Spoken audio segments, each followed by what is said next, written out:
بسم الله الرحمن الرحیم. اول خو حضرت علی حضرت صاحب ته په دې دومره ښایسته په شاعره باندې ډېر زیات داد ورکوم. بیا سالار صاحب هم ډېره مننه کوم. زبیر صاحب چې څومره میلمانه راغلي ټولو ډېره مننه کوم.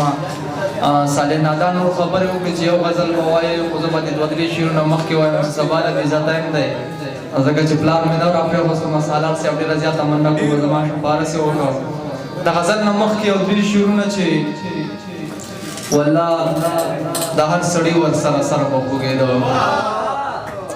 والله د هر سړي ور سره سر به خوږېده، ما داسې چغې والې چې پر هر به خوږېده، والله د هر سړي ور سره سر به خوږېده، ما داسې چغې والې چې پر هر به خوږېده، هغه که راوتنه دومره ولې دی هغه بیا وروسته به مې زړه ورنه په ور به خوږېده.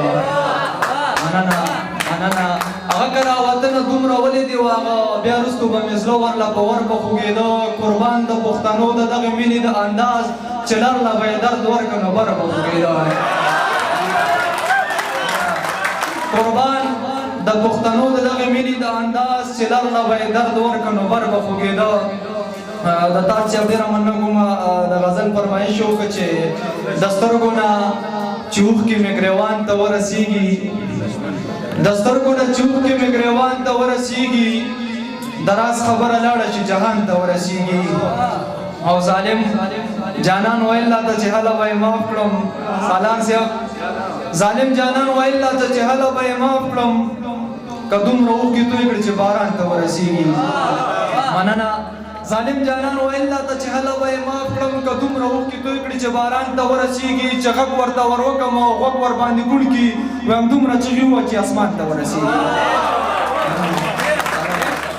چې غږ ورته ور وکړم او غوږ ورباندې کوڼ کړي وایم دومره چغې ووه چې اسمان ته ورسېږي. او چې مینه کې ورګډ شي نو بیا کله دې صبرېږي، سړی که پکې هر څومره تاوان ته ورسېږي، د ښکلو زړونه څومره عجیبه دي شهسواره، وړه غوندې خبره وي خفګان ته ورسېږي. دغه دوه درې شعره چې داسې په لګتو مې در نه راوباسي، نو خود به مې هزار زړه او ځیګر نه راوباسي.